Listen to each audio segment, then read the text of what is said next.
यार उम्र भी कमाल की चीज होती है। आज मैं और आप बात करने वाले उम्र की। उम्र मतलब एज। एज भी कमाल का फैक्टर है, आगे बढ़ती रहती है, कभी घटती नहीं है। लेकिन आज हम एज को बढ़ाएंगे भी और घटाएंगे भी। लेकिन एज को बढ़ाना हो चाहे घटाना हो, जब कभी भी हमें एज के कंसेप्ट के रिलेटेड बात करनी हो, आगे फ्यूचर की निकालनी हो या पास्ट की बतानी हो, दोनों चीज़ों में एक ही फैक्टर इंपॉर्टेंट है और वो ये कि हमें प्रेजेंट एज पता होनी चाहिए। तभी आप आगे फ्यूचर की लेटर ऑन निकाल सकते हो या फिर पीछे की याद कर सकते हो। दोनों ही केसेस में आपको आज की एज का पता होना ज़रूरी है, प्रेजेंट एज का पता होना ज़रूरी है। तो ये बात आपको याद रखनी है कि जब भी आप कोई कंसेप्ट पढ़ोगे, जब भी आप कोई कंसेप्ट सिचुएशन प्रॉब्लम का करोगे रिलेटेड टू एज, तो आपको पता होनी चाहिए प्रेजेंट एज। सबसे पहले आपको बात करनी है प्रेजेंट एज की, और अगर नहीं पता तो प्रेजेंट एज को अज्यूम करना पड़ेगा, लेट करना पड़ेगा। तो चलें शुरू करते हैं concept related to age. NCERT की बुक खोलेंगे, एक्सरसाइज नंबर 3.1 और क्वेश्चन नंबर सबसे पहला फर्स्ट पढ़ते हैं। क्वेश्चन क्या कह रहा है, लेट्स स्टार्ट। क्वेश्चन क्या कह रहा है पढ़ते हैं ध्यान से।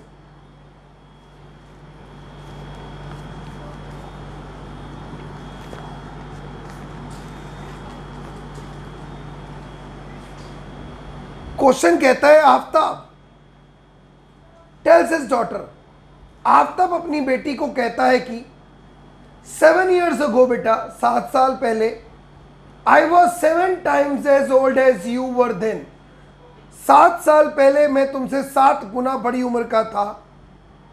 Also 3 years from now, 3 साल आज के बाद, I shall be 3 times as old as you will be, आज से 3 साल बाद मैं तुमसे 3 गुना बड़ा होऊंगा। तो बताना है इस इक्वेशन को, इस बात को एल्जेब्रिकली और ग्राफिकली। तो यहां पर दो लोगों की बात हो रही है जोशान, पहला आफ्ताब की और दूसरा उसकी बिटिया की। आफ्ताब कहता है कि बेटी 7 साल पहले मैं तुझसे 7 गुना बड़ा था और बेटा 3 साल बाद मैं तेरे से 3 गुना बड़ा होऊंगा फ्यूचर। तो इस बात को हमें क्या लिखना है, एल्जेब्रिकली और ग्राफिकली रिप्रेजेंट करना है। तो क्या ये मुश्किल है? नहीं। कोई भी बंदे की पहले की एज, आगे की एज निकालने के लिए या पीछे की एज बताने के लिए सबसे पहला काम जरूरी होता है प्रेजेंट एज पता करना। तो हम सबसे पहले let present age of Aftab be x years, x rupees मत लिख देना कहीं, एज कभी रुपीज में नहीं होती, ध्यान रखना। और सिर्फ एक्स ही मत लिखना, हर चीज की यूनिट होती है मेजर करने की। Present age of daughters be y years. Aftab की प्रेजेंट एज को हमने एक्स ईयर्स माना और आफ्ताब की बेटी की एज को हमने माना वाई ईयर्स।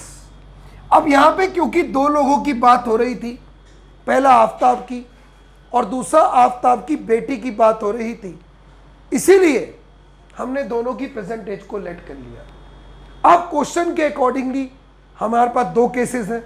पहला केस 7 साल पहले का केस और दूसरा केस 3 साल बाद का केस। तो यहां पे 2 केसेस की बात होगी। Case 1 7 years ago, case 2 3 years from now, 3 साल आज से बाद का केस। तो पहले अगर मैं बात करूं 7 years ago यानी कि 7 साल पहले, आफ्ताब की एज क्या रही होगी? आफ्ताब एज वुड बी, मान लो आज तुम 10 साल के हो तो 3 साल पहले कितने के रहे होगे? 13 साल के? नहीं ना, 10 - 3 7 साल के। आज मान लो आपकी मदर 37 ईयर्स की है तो 7 साल पहले कितने की होंगी? 37 माइनस 7 ईयर्स की। एम आई राइट? सिमिलरली आफ्ताब आज अगर x साल का है तो 7 साल पहले कितने का रहा होगा? ऑब्वियस है x माइनस 7 ईयर्स। अब आफ्ताब की बेटी, Aftab's daughter's as would B रही होगी, आज बंदी कितने की है? y ईयर्स की। तो 7 साल पहले कितने की रही होगी भाई? y माइनस 7 ईयर्स की। एक वाक्य मुझे याद आता है, क्लास ले रहा था मैंने एक बच्चे से पूछा, बेटा अगर एक बंदा आज x ईयर्स का है तो 7 साल पहले कितने का रहा होगा? उसने मुझे बोला भैया 7x का। मैंने कहा बेटा तू कितने साल का है? बोला भैया 14 साल का। मैं बोला 7 साल पहले 98 का था। कह नहीं भैया 98 का क्यों होगा? तो कई लोग ऐसा होता है कि नंबर की जब वैल्यू होती है तो उनको समझना आसान लगता है, लेकिन जब बात वेरिएबल की होती है तो उनका माइंड फ्लिकर्ड हो जाता है, डर सा जाता है। ये गलती आपने नहीं करनी, ये गलती आपने नहीं करनी। अगर आज बंदा x का है तो 7 साल पहले x माइनस 7 का, अगर आज बंदा y का है तो 7 साल पहले y माइनस 7 का। तो रिमेंबर दिस पॉइंट, आफ्ताब अगर x का है तो 7 साल पहले x माइनस 7, बेटी अगर y की है तो y माइनस 7। अब अकॉर्डिंग टू क्वेश्चन क्या कह रहा है देखो ध्यान से। वो कह रहा है 7 साल पहले बिटिया मैं तुझसे 7 गुना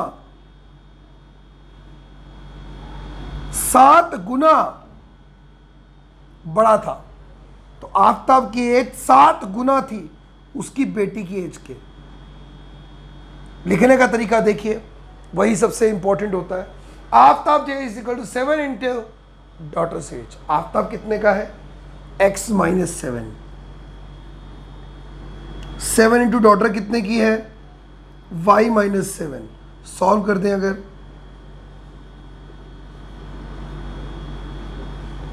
अब वेरिएबल्स एक तरफ,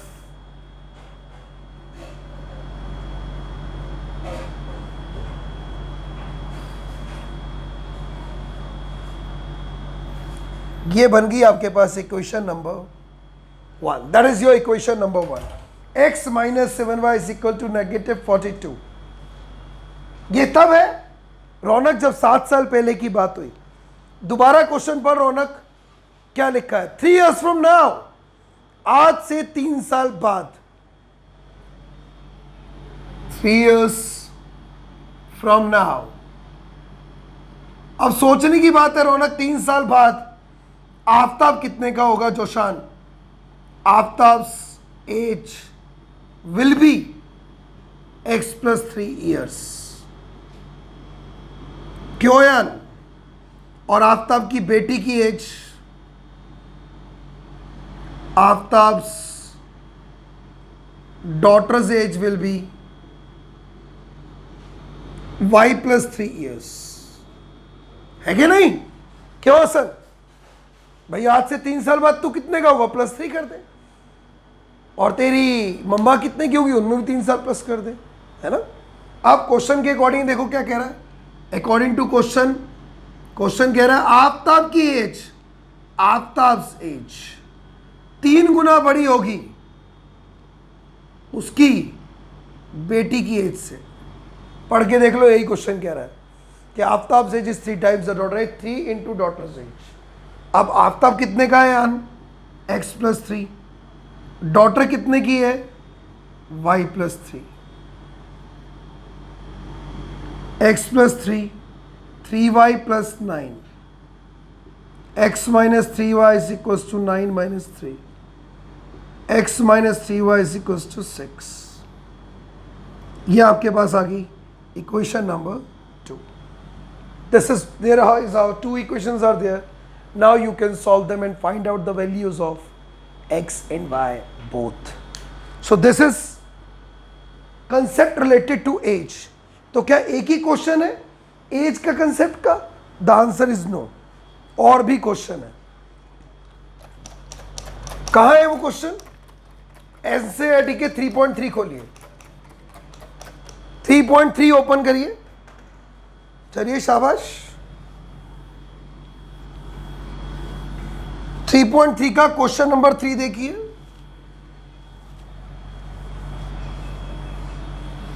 three point three question number 3 देखिए बच्चों।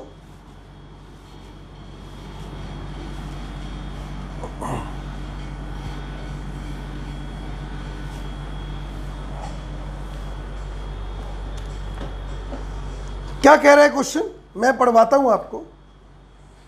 क्वेश्चन कह रहा है 3.3 का थर्ड का 6th पार्ट, 3.3 थर्ड का 6th पार्ट देखेंगे। क्या कह रहा है क्वेश्चन? देखते हैं। क्वेश्चन कह रहा है अनूप, ध्यान से पढ़ अनूप, 5 years हेंस, 5 साल बाद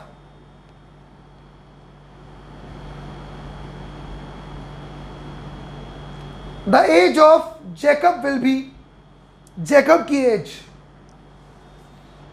will be 3 times age that of his sun.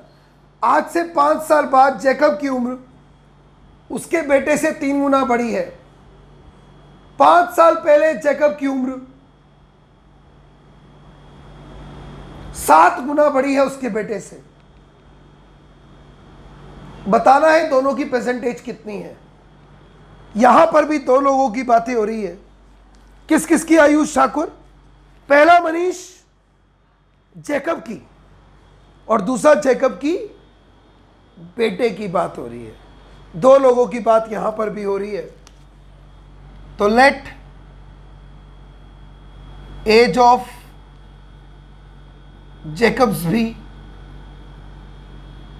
x years, age of Jacob's sons be y years। 2 लोगों की एज हमने प्रेजेंट लेट करी। अब क्वेश्चन को ध्यान से पढ़ना है। 5 साल बाद, आज से 5 साल बाद जैकब अपने बेटे का 3 गुना बड़ा है। पहले 3 साल बाद की दोनों की एज निकालते हैं। 5 साल बाद, सॉरी, 5 years फ्रॉम नाउ या हेंस जैकब कितने का होगा? सोचो सोचो, दिमाग में सोचो, मुझे पॉज करके सोच लो। और सन कितने का होगा ये भी बताओ मुझे।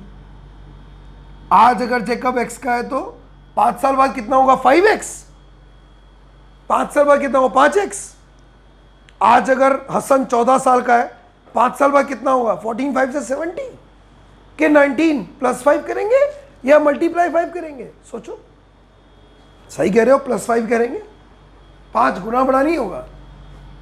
तो ये हो जाएगा x प्लस 5 और ये हो जाएगा y प्लस 5। अब अकॉर्डिंग टू क्वेश्चन क्या कह रहा है क्वेश्चन? देखते हैं एक बार कि जैकब अपने बेटे से 3 गुना बड़ा है। Jacob's age is equal to 3 into sons age. Jacob कितने का था? x plus 5। बेटा कितना है? y प्लस 5 मल्टीप्लाई कर दिया हमने। 3y प्लस 15 सॉल्व करें।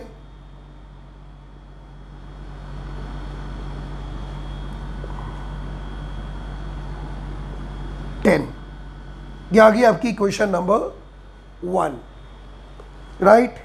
अब क्या कह रहा है वो? 5 साल आज के बाद, 7 से पहले, 5 years अगो, 5 साल पहले जैकब कितने का रहा होगा? सोचो पहले। Jacob's age would be x minus 5 years। बेटे की एज क्या होगी? सोचो, सही सोच रहे हो, y माइनस 5 years। ठीक है, जैकब रहेगा x माइनस 5 का, बेटा रहेगा y माइनस 5 का। अब अकॉर्डिंग टू क्वेश्चन, क्वेश्चन के अकॉर्डिंगली चलते हैं। प्रेजेंट एज की बात हो रही है। अब कह रहा है जैकब की जो एज है 5 साल पहले Jacob age is equals to 3 times, oh sorry 7 times that of sons age. तो 7 गुना बेटे का एज। जेकब कितने का है आज? x माइनस 5 का, 7 गुना y माइनस 5 का। अब x minus 5, 7y minus 35, like terms unlike terms solve कर दिए।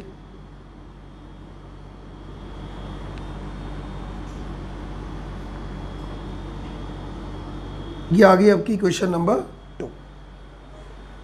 Equation number 2। अब आपके पास दोबारा कितनी इक्वेशंस हैं? 2। सॉल्व कर सकते हो, राइट? और भी क्वेश्चन है हमारी एनसीईआरटी की बुक में। 3.4 क्वेश्चन नंबर सेकंड का second part. 3.4 question second part पढ़िए अपने आप। ये मैं सॉल्व नहीं करके बताऊंगा, I am just giving you a hint. But आप पहले पढ़िए, क्वेश्चन को पढ़िए, I will give you the hint so that you will come to know कि अब आप कर पा रहे हो या नहीं कर पा रहे हो।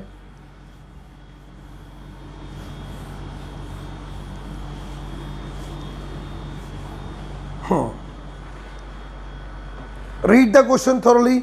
This is the important point.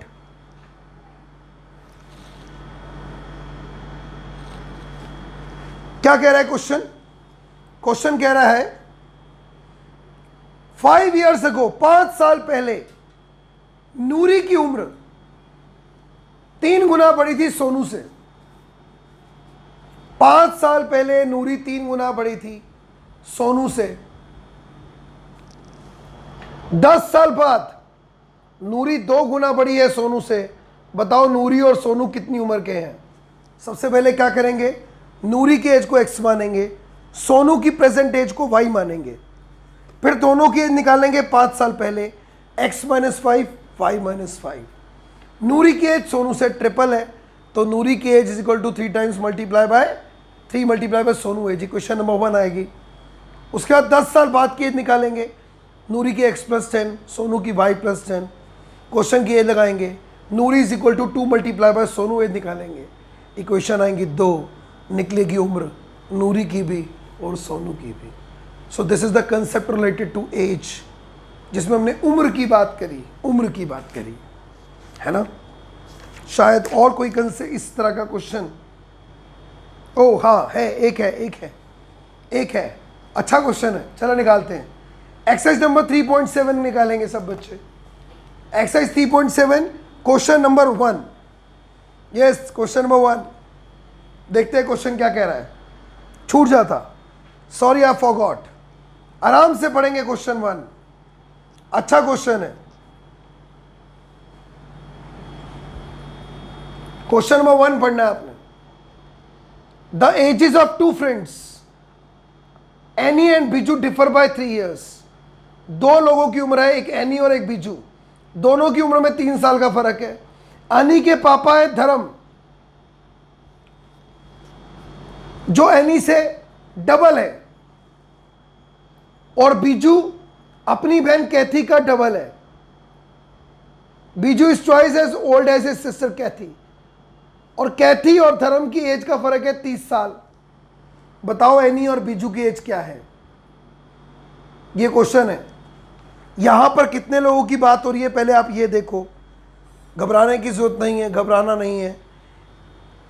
कह रहा है 2 दोस्त एनी और बीजू दोनों की उम्र में 3 साल का फर्क। मतलब अगर एनी एक्स का है तो बीजू वाई का मान लो, एनी एक्स का तो बीजू किसका मान लो? वाई। अब एनी और बीजू की एज का फर्क कितना साल? 3 साल। तो let age of Ani be x years, Biju y years। दोनों में कितने का फर्क है? एनी और बीजू में 3 साल का। तो age of Ani minus age of Biju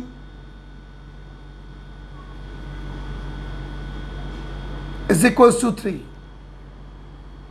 x minus y is equals to 3। Equation number 1। अब एनी के पापा है धर्म, जो कितने बड़े हैं? एनी के पापा है धर्म, जो एनी से डबल है। Now age of Ani's father Dharam, Ani कितने उम्र का था? एक्स, तो पापा हो जाएंगे 2x। एम आई राइट? यस। बीजू अपनी बहन से, सिस्टर से, किससे? कैथी से डबल है, मतलब कैथी से डबल बीजू है। तो बीजू जो है, ये बीजू अपनी बहन का डबल है, तो बहन कितनी हुई? हाफ। 100 रुपए का आधा कितना होता है? 50। 50 का डबल कितना होता है? 100। तो नाउ एज ऑफ कैथी, या फिर पहले लिखे Biju sister, Biju sister Cathy, that is y/2। क्यों लिया y/2? क्योंकि बीजू कैथी से डबल है, तो कैथी तो बीजू की आधी हो गई भाई। आप कह रहे हैं कि दोनों में, किस में? कैथी और धर्म में फर्क है कितने का? 30 साल का। कैथी और धर्म में कितने का फर्क है भाई? 30 साल का। अब पहले x माइनस वाई कितना था? 3 साल। अब कैथी और धर्म और कैथी में फर्क है 30 साल, तो धर्म कितना हुआ? 2x माइनस y/2, यानी कि धर्म की एज माइनस बीजू की age is equal to 30 years. Equation number 2। Here is no hence, no later. Simply apply the concept and get the answer. Got it? So this is the concept related to ages in which we have discussed कि कौन किस पे कैसे depend है और कौन किसकी present as से कितना पुराने साल में कितने का होगा और आगे साल में कितने का होगा। ऐसी प्रॉब्लम्स में एक बात आपको फोकस करनी है और ध्यान रखनी है, वो ये कि अगर कोई किसी से 3 गुना बड़ा है, फॉर एग्जाम्पल ए बी से 3 गुना बड़ा है, बी से, तो ए को बी को बराबर लाने के लिए क्या करना पड़ेगा? बी को 3 से मल्टीप्लाई कर दो, इक्वल टू ए आ जाएगा। अगर आज मैं कहता हूँ राजू भैया अपनी बेटी से 20 साल बड़े हैं या 30 साल बड़े हैं, तो मेरे को दोनों को बराबर लाने के लिए क्या करना होगा? छोटी चीज़ में उतना प्लस करना होगा, अगर न्यूमेरिकल वैल्यू बड़ी छोटी है तो। अगर गुना के हिसाब से है, टाइम के हिसाब से है, तो मल्टीप्लाई करना होगा। ये बात आप याद रखना। अगर मैं कहूँ this cost of a pen, cost of a pen is twice cost of a pencil, तो पेन अगर x है, पेंसिल अगर y है, तो पेन पेंसिल से डबल है, तो पेंसिल अगर y है तो y का डबल यानी कि 2y is equal to x। अगर मैं कहूँ the cost of a pencil is 3 rupees more than twice the cost of a sharpener, एक पेंसिल की कॉस्ट 3 रुपये ज़्यादा है शार्पनर के कॉस्ट के डबल से, तो यहाँ दो चीज़ों की बात हो रही है, पेंसिल और शार्पनर दो चीज़ों की बात हो रही है। पेंसिल को y मान लो या x मान लो, शार्पनर को y मान लो इसको, पेंसिल को आपने x माना, शार्पनर को y माना। अब इस y का शार्पनर का डबल यानी कि 2y, उसमें 3 रुपये ज़्यादा यानी कि +3, तो जाके पेंसिल की कॉस्ट आई यानी कि इक्वल टू x। तो ये बात ध्यान रखनी है बस, ठीक है।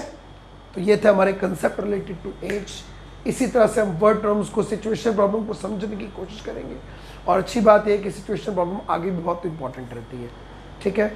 अगली वीडियोस तक के लिए अपना ध्यान रखो, अपने मम्मी पापा का ध्यान रखो, पढ़ना शुरू करो, पेपर पास है।